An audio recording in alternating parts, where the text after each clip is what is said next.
प्रायिकता का ये चौथा प्रश्न एक्सरसाइज 13.3 का किताब एनसीईआरटी की है। प्रश्न लिखा है, एक छात्र बहुविकल्पी प्रश्न का उत्तर जानता है, इस बात की प्रायिकता 3/4 और उस प्रश्न का उत्तर यदि नहीं जानता तो अनुमान लगाता है, तो अनुमान लगाकर जब उत्तर देता है इसकी प्रायिकता 1/4।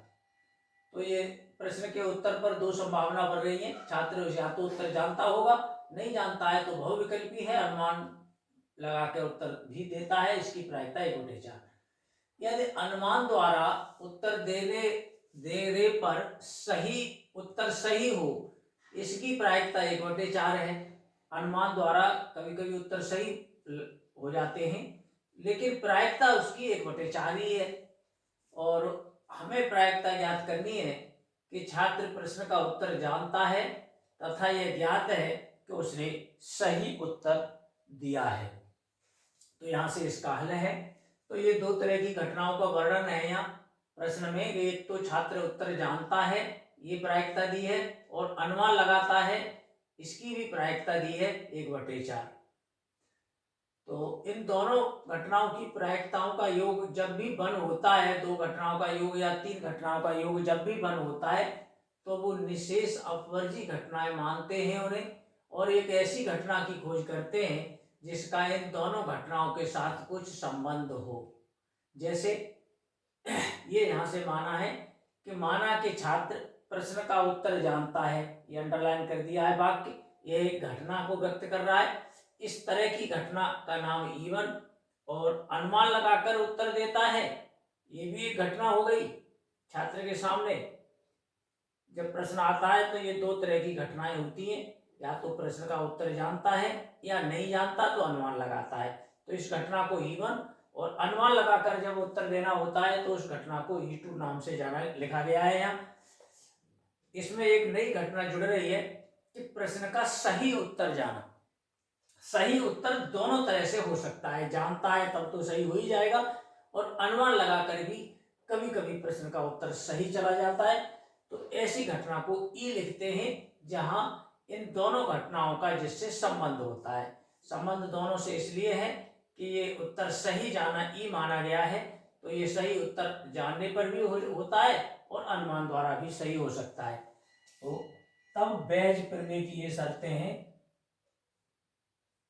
तब बैज प्रमेय लगाने से पहले इन घटनाओं को की प्रायिकताएं लिखे लेते हैं। P1 सही उत्तर, प्रश्न के उत्तर जानने की प्रायिकता है ये 3/4, और अनुमान लगाने की प्रायिकता है 1/4। ऐसी घटनाओं को E1 E2 मानते हैं जिनकी प्रायिकताओं का योग 1 होता है। अब प्रश्न का सही उत्तर जाए, प्रश्न कब जाएगा सही उत्तर? ई कहते हैं प्रश्न का सही उत्तर दिया है, E1 कहते हैं जानता है छात्र प्रश्न का उत्तर। तो फिर इसकी सही होने की प्रायिकता तो 1 हो जाएगी। प्रश्न का उत्तर जानता ही है तो टिक करना है उस पर, तो वो तो सही जगह टिक लग जाएगा, इसकी प्रायिकता हो जाएगी 1। ये कहते हैं जानना, नहीं सही उत्तर देना, और E1 का मतलब है वो उत्तर जानता है तब टिक कर रहा है, तो प्रायिकता 1। और प्रश्न का उत्तर सही गया है ई माने, लेकिन अनुमान द्वारा, तो प्रायिकता इसकी दी हुई है 1/4। ये भी 1/4 है, सही उत्तर जाए अनुमान द्वारा, तो 1/4 इसकी प्रायिकता है। अब बैज प्रमेय की बात होगी। बैज प्रमेय से, बैज प्रमेय क्या है? P प्रोबेबिलिटी प्रायिकता किसकी? छात्र प्रश्न का उत्तर जानता है और सही गया है, ये जानना और सही उत्तर देने की प्रायिकता क्या हो जाएगी? इसको पलट के लिखते हैं।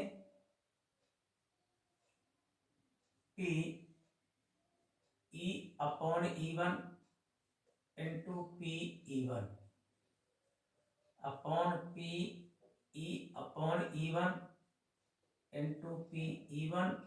अब E1 की जगह E2 और आ जाएगा दूसरा पद, या E/E2 P/E2। ये मान यहाँ पुट होंगे, वही उत्तर हो जाएगा। इनके मान लगाओ, ये 1 × इंटू E1 है 3/4 और 1 इंटू 3/4 प्लस E/E2 है 1/4 इंटू E2 है 1/4। कुल मिला के ये सब हो गया, ये तो 3/4 हुआ और अपॉन में इनका लासापा लिए लेते हैं 16, 4 का यहाँ गुणा हो जाएगा, 4 या 12 और 1 एकम 1, जो पलट जाएंगे ऊपर चले जाएंगे इस तरह से। ये 3/4 गुणा ये 16 ऊपर लिख रहा हूँ, बटे हो गए ये 13 नीचे। 3 4 काटे देते हैं, 4 से 16 को 12/13 आया। प्रश्न का उत्तर पूरा हुआ है। धन्यवाद।